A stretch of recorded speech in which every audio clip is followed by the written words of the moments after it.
Timothy chapter 2 verse 9. Chapter 2 verse 9 mpaka 9. Ni chapter 2 ama chapter 1? I think verse Timothy, verse Timothy chapter 2 verse 9, I think. First Timothy chapter 2 verse 9 to 10 inasema, hivyo hivyo wanawake na wajipambe kwa mavazi ya kustiri pamoja na adabu nzuri na moyo wa kiasi, si kwa kusuka nywele wala kwa dhahabu na lulu wala kwa nguo za thamani. Haleluya. Mstari wa 10, bali kwa matendo mema kama iwapasavyo wanawake wanaokiri ujaji wa Mungu.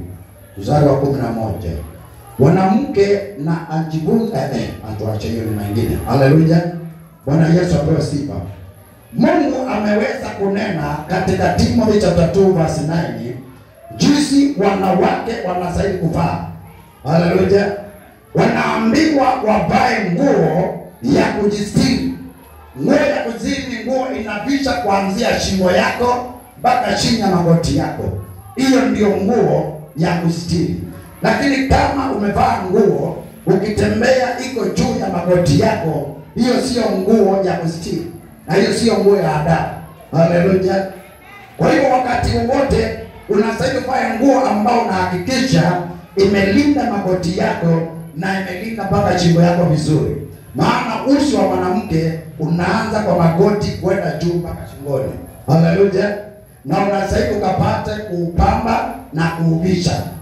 Kuna wanawake wengine wanakuja kanisani wamerudua rinda imechonwa vizuri, imerua mpaka hapa, imetezwa hivi mpaka hapa hivi, na hakika matiti yote iko wazi, nikakale tu kama mnyonyo wote kale kama mtoto ndio kale keusi. Haleluya. Hapo ndio. Lakini sehemu zingine zote za mwili za nyama zote unaona kabisa matunda yapo, mambo naiona vizuri. Haleluya. Hiyo Mungu anakataa. Picha uchi wako, picha hiyo. Haleluya. Wanajua mnataka kuchukua mtindo ya wazungu. Wazungu wanasema nyonyo yao ni ile nipu. Hiyo ndio wanavisha. Kwa hiyo anaweza kubandika hiyo nipu kadunde karatasi hivi ya mania kabandika na katembea hivi. Anashindiliana lote. Lakini sondoka hiyo nipu imefunikwa. Amefunga uchi wake.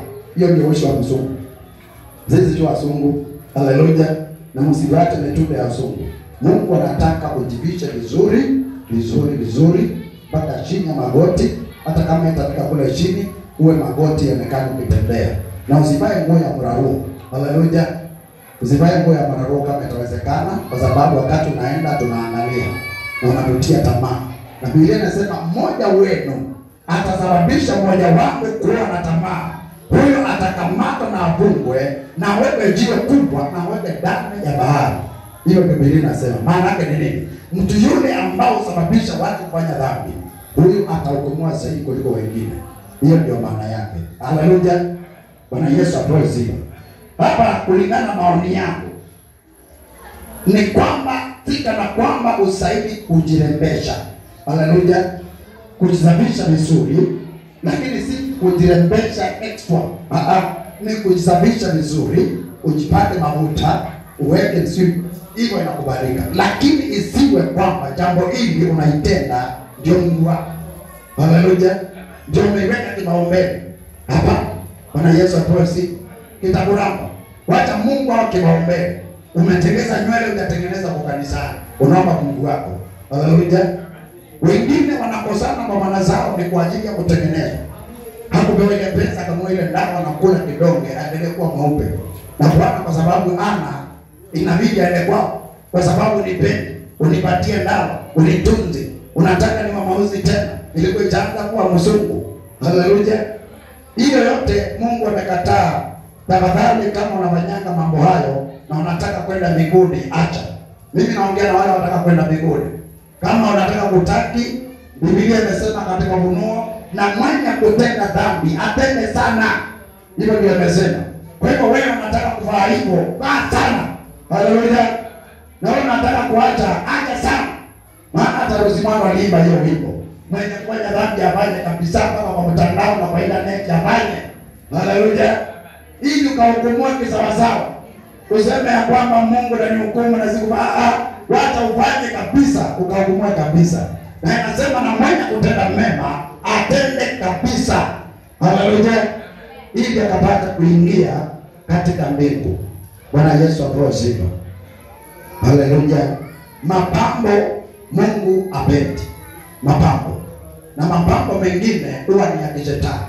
Na mapambo ya kishetani nitakuelezea leo ili ukitoka mahali hapo ukajue. Kuna yale mapambo inaitwa shanga ambayo zinauzwa na Masai. Haleluya. Ambao watu wengi wamevaa tu. Utamwona amevaa kwa mkono, utamwona amevaa kwa shingo ama kwa kiuno. Hizo shanga ni mapambo ya kipepo ambayo Mungu tangu kitambo alizikataa. Na kuna wakati wana Israeli walizivaa na Mungu akakataa kutembea na wao. Na akamwambia kama mnataka niende na nyinyi, ni lazima mtoe mapambo ili nikatembee naye. Maana nikuja na hivyo mlivyo nitawaua. Haleluya. Kuna shanga hizi za Kimasai.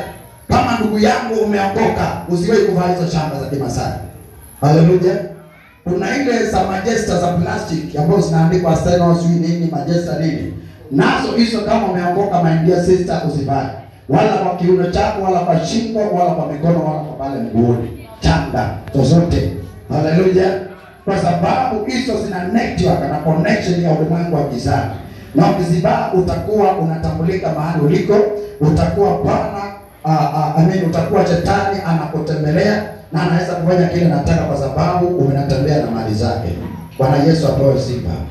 Zingine ni pete. Kuna pete za kipepo siku hizi zinauzwa na Masai. Ambazo zile pete za Freemason na zingine za Illuminati. Ambapo utakuta mtu amenunua tu maana ni pesa kidogo. Zinauzwa 170, 50, zikienda sana 150 na 150. Haleluya. Hizo pesa my dear friend usisivae. Maana ukivaa hizo pete lazima utatembelewa na utaweza kuingia katika hiyo mikataba yao bila kujua. Ni kwa sababu umevaa pete zao. Kuna ile zao ambao wanavalishwa wakienda kule kuzimu ama kwenda kule nini. Lakini wametengeneza mfano huo Masai wanauza. Haleluya. Pete hizo hazipe pesa nyingi. Kwa hiyo my dear friend, hizo pesa usiwahi kuzivaa kabisa. Hebu sikia vile Mungu alinena na wana wa Israeli wakati waliweza kuvaa hizo vitu. Kutoka Exodus, Exodus 33 na mstari ule wa 5 na 6. Unasema, Bwana akawaambia Musa, waambie wana wa Israeli, nyinyi ni watu wenye shingo ngumu. Kama mimi nikiingia katika yenu, dakika moja nitawaangamiza. Basi nitawaangamiza sasa. Basi vueni vyombo vyenu vya uzuri ili nipate kujua nitakoniwatenda. Mstari wa 6. Basi wana wa Israeli wakavua vyombo vyao vyote vya uzuri tangu mlima wa Erobu na mbele. Haleluya. Kuna wakati wana wa Israeli walisahau Mungu wao ni kwa ajili ya urembo, ni kwa ajili ya kujipamba. Wakajipamba kupita kiasi. Na Mungu akamwambia Musa, sitaweza kutembea na nyinyi, sitaweza kuwasaidia nyinyi kwa sababu nyinyi ni watu wa shingo ngumu. Watu wa shingo ngumu ni kina nani? Ni watu wakiambiwa jambo hawezi kutii. Hiyo ndio maana yake. Kwa hiyo nikija kweli nitembee na nyinyi, nitawaangamiza kwa sababu nyinyi ni watu wa shingo ngumu. Maana nyinyi ni watu ambao hamtii. Kwa hiyo akawaambia, kama mnataka nitembee nani, ninataka urembo wote ambao mko nao muweza kuondoa katika miili yenu, ili niangalie jinsi gani nitaweza kufanya na nyinyi. Na wakatoa katika mlima fulani, wakatoa ulizo maurembo zote, wakazuia pale na wakakaa vile walivyo.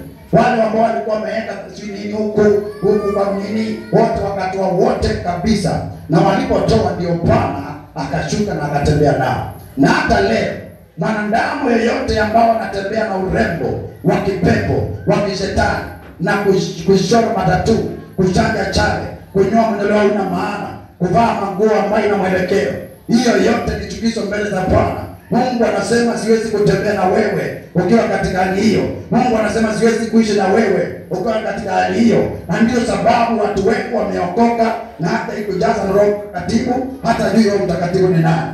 Haleluya. Ni kwa sababu jinsi ambao alivyo, Mungu hawezi kutembea naye. Wengine sio mavazi, hapana. Wengine ni matendo mabaya wanatenda, bado ni washirikina, bado ni wenye wivu, bado hawawezi kusamea, bado wanasengenya, bado ni wadaku na mambo mengi. Si lazima nguo, hapana. Ukitembea katika mji ambao haipendezi Bwana wa mabwana, wewe unakuwa ni najisi mbele za Bwana, na Bwana hawezi kutembea na wewe. Kwa hivyo nakuambia kile chochote ambacho akieneni sawa sawa na mapenzi ya Bwana, Mungu anakuambia ukakiondoe. Kama ni udaku kaondoe, kama ni ushirikina ukaondoe, kama unatembea na irisi ukaondoe, kama unatembea na dasipi umepewa na mganga, unaambiwa usiku ukilala utakuwa na hisabu namna hiyo, ukinongoja hii maneno, hiyo yote ni abomination, na Mungu amesema leo ukapata kuondoa. Haleluya. Ili ukapata kuwa kiumbe kisafi mbele zake, ili Bwana majeshi akatembee na wewe. Haleluya. Maana Mungu amesema na tutoe miili yetu iwe sadaka inayokubalika mbele za Bwana, na hii ndiyo sadaka ya Bwana anataka kwako. Haleluya. Kwa hivyo nimesema nikimalizia kwamba mtu awaye yote ambao ameokoka na anataka kwenda mbinguni, sana sana mwanamke, na unavaa nguo ya mraruo kutoka chini mpaka hapa, unavaa ingine na ambaye tazama mbele usitazame nyuma. Haleluya. Maana hapa kuna vii moja kubwa sana, vii tazama mbele wachana na nyuma. Kuna zingine pia zinaacha huko niangalie nyuma tena na mbele. Hizo sote my dear sister nasema ni swap ama ni passion, si kitabora. Haleluya. Itakuteza. Achana na hizo nguo. Na tafadhali usipatie mtu hiyo nguo.